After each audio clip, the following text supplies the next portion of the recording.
We want to factor the given polynomial whenever a polynomial has 4 or more terms and the number of terms is even. Factor by grouping is a factoring technique to consider. However, we know for any factoring problem, the first step is to factor out the greatest common factor.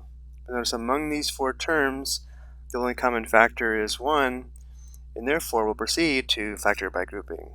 For the first step, we divide or group the polynomial into 2 halves. So because we have 4 terms, let's write this as xy plus 9y. So that's the first half of the polynomial. So let's divide it using a vertical bar. And then we have minus 5x minus 45. Step 2, we factor out the greatest common factor from the first half and the second half.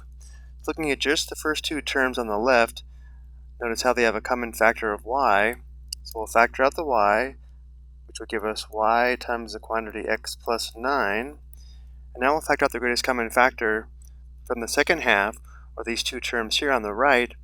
And notice how the greatest common factor would be 5. If we factor out 5, we'd be left with negative x minus 9. Because our goal is to have a common binomial factor, let's factor out negative 5 instead of positive 5. So we factor out negative 5, we'll write minus 5 and then times the quantity.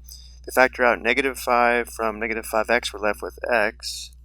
If we factor out negative 5 from negative 45, we're left with positive 9, so plus 9.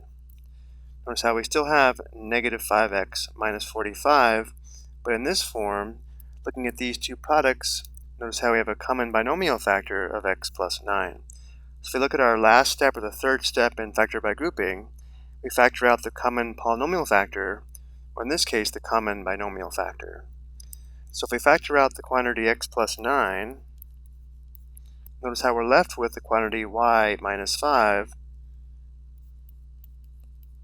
and now we have the polynomial in factored form. I hope you found this helpful.